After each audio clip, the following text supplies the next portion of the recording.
भारत भूमि की समृद्ध सांस्कृतिक और ऐतिहासिक विरासत हमारी अमूल्य धरोहर है। देश के यशस्वी प्रधानमंत्री श्री नरेंद्र मोदी के विजनरी लीडरशिप में हमारे ऐतिहासिक और सांस्कृतिक स्थलों और प्रतीकों को सहेजने के लिए लगातार प्रयास किए जा रहे हैं। प्रधानमंत्री जी के नेतृत्व में भारत सरकार ने पिछले कुछ वर्षों में विभिन्न राष्ट्रीय धरोहरों तथा ऐतिहासिक स्थलों का निर्माण तथा नवीकरण किया है, ताकि हमारी नई और आने वाली पीढ़ियां उनसे प्रेरणा ले सकें। इसी विजन के साथ और आजादी के अमृत महोत्सव के अवसर पर जलियांवाला बाग राष्ट्रीय स्मारक को एक नई रूपरेखा में पुनः स्थापित किया गया है। जलियांवाला बाग, जहां अंग्रेज हुकूमत ने शताब्दी पहले क्रूरता और बर्बरता की सारी हदें पार कर दी थी। जलियांवाला बाग राष्ट्रीय स्मारक का नवीकृत परिसर देश के शहीदों के बलिदान से जुड़े इस स्थल को सम्मान और संवेदना की अनुभूति के साथ पुनः स्थापित करता है। शहीदों को अर्पित यह स्मारक उन सभी देशवासियों के बलिदान की याद ताजा करता है, जिन्होंने भारत की आजादी के संघर्ष में अपना महत्वपूर्ण योगदान दिया। इस ऐतिहासिक स्मारक की अनुभूति की शुरुआत होती है प्रवेश द्वार पर शहीद उधम सिंह की प्रतिमा से। यहां से आगे बढ़ते हुए हेरिटेज एली में आप अनुभव करेंगे 1919 की बैसाखी के उत्सव में शामिल हुए लोगों के हर्षोल्लास का। प्रांगण में स्थापित जलकुंड शहीदों को अर्पित श्रद्धांजलि को निरंतर अभिव्यक्त करता है। इसके आगे पहली गैलरी पंजाब के समृद्ध इतिहास और अंग्रेजों के खिलाफ पंजाब के लोगों द्वारा देश विदेश में हुए आंदोलनों का वर्णन करती है। दूसरी गैलरी प्रथम विश्व युद्ध के दौरान अंग्रेजों द्वारा पंजाब का शोषण, रॉलेट एक्ट के निष्ठुर काले कानून का विरोध और हत्याकांड के पूर्व हुए घटना चक्र का उल्लेख करती है। साथ ही यह गैलरी उस निर्मम नरसंहार की एक जीवंत अनुभूति भी कराती है। गोलियों से बचने की आखिरी उम्मीद यह शहीदी कुआं उन मासूमों की असहाय चीखों को आज भी अपनी गहराइयों में समेटे हुए है। शहीदी के इस स्मरण के बाद तीसरी गैलरी उस निर्दयी हत्याकांड के बाद समस्त देशवासियों की एकजुटता को अभिव्यक्त करती है। बेगुनाहों के जिस्मों को भेद कर निकली वो गोलियां आज भी बाग की दीवारों में निशान के रूप में अंकित हैं। चौथी गैलरी जनरल डायर के इस निर्मम कत्लेआम से प्रभावित हुए उधम सिंह व भगत सिंह जैसे अनेक क्रांतिकारियों को समर्पित है, जिन्होंने भारत के स्वतंत्रता संग्राम में एक नई आग प्रज्वलित कर दी थी। शहीदी स्मारक, मोक्ष स्थल, अमर ज्योत और आधुनिक तकनीक से सुसज्जित साउंड और लाइट शो जैसे समावेश यहां हुए शहीदों को श्रद्धांजलि अर्पण करते हैं।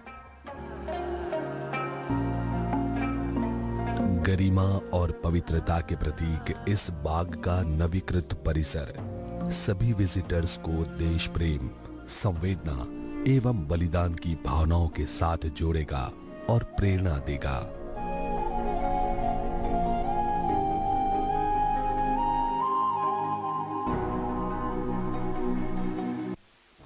और प्रेरणा देगा।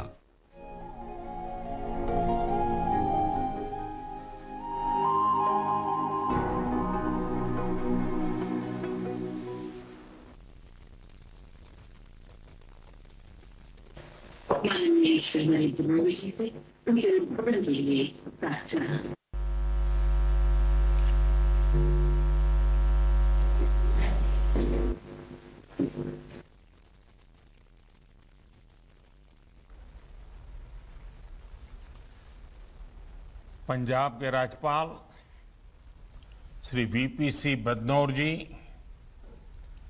पंजाब के मुख्यमंत्री कैप्टन अमरिंदर सिंह जी, केंद्रीय मंत्रिमंडल में मेरे सहयोगी श्री जी किशन रेड्डी जी, श्री अर्जुन राम मेघवाल जी, श्री सोम प्रकाश जी, संसद में मेरे सहयोगी श्री श्वेत मलिक जी, कार्यक्रम में जुड़े सभी आदरणीय मुख्यमंत्रीगण, जनप्रतिनिधिगण, शहीदों के परिवारजन, भाइयों और बहनों, पंजाब की वीर भूमि को, जलियांवाला बाग की पवित्र मिट्टी को मेरा अनेक अनेक प्रणाम। मां भारती की उन संतानों को भी नमन जिनके भीतर जलती आजादी की लौ को बुझाने के लिए अमानवीयता की सारी हदें पार कर दी गई। वो मासूम बालक बालिकाएं, वो बहनें, वो भाई जिनके सपने आज भी जलियांवाला बाग की दीवारों में अंकित गोलियों के निशाने में दिखते हैं। वो शहीद कुआं जहां अनगिनत माताओं बहनों की ममता छीन ली गई, उनका जीवन छीन लिया गया, उनके सपनों को रौंद डाला गया, उन सभी को आज हम याद कर रहे हैं।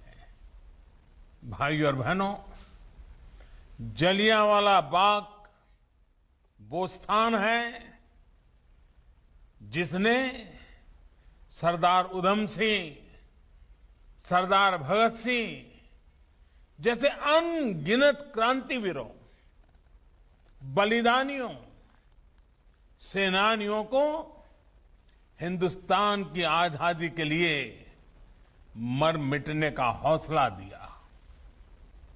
13 अप्रैल 1919 के वो 10 मिनट हमारी आजादी की लड़ाई की वो सत्य गाथा, चीर गाथा बन गए, जिसके कारण आज हम आजादी का अमृत महोत्सव मना पा रहे हैं। ऐसे में आजादी के 75वें वर्ष में जलियांवाला बाग का स्मारक का आधुनिक रूप देश को मिलना हम सभी के लिए बहुत बड़ी प्रेरणा का अवसर है। ये मेरा सौभाग्य रहा है कि मुझे कई बार जलियांवाला बाग की इस पवित्र धरती पर आने का, यहां की पवित्र मिट्टी को माथे पर लगाने का सौभाग्य मिला है। आज जो रिनोवेशन का काम हुआ है, उसने बलिदान की अमर गाथाओं को और जीवंत बना दिया है। यहां जो अलग अलग गैलरी बनाई गई हैं, जो दीवारों में शहीदों के चित्र उकेरे गए हैं, शहीद उधम सिंह जी की प्रतिमा है, वो सब हमें उस कालखंड में लेकर जाते हैं। जलियांवाला बाग नरसंहार से पहले इस स्थान पर पवित्र वैशाखी के मेले लगते थे। इसी दिन गुरु गोविंद सिंह जी ने सर्वदा भला की भावना के साथ खालसा पंथ की स्थापना की थी। आजादी के 75वें साल में जलियांवाला बाग का ये नया स्वरूप देशवासियों को इस पवित्र स्थान के इतिहास के बारे में, इसके अतीत के बारे में बहुत कुछ जानने के लिए प्रेरित करेगा। ये स्थान नई पीढ़ी को हमेशा याद दिलाएगा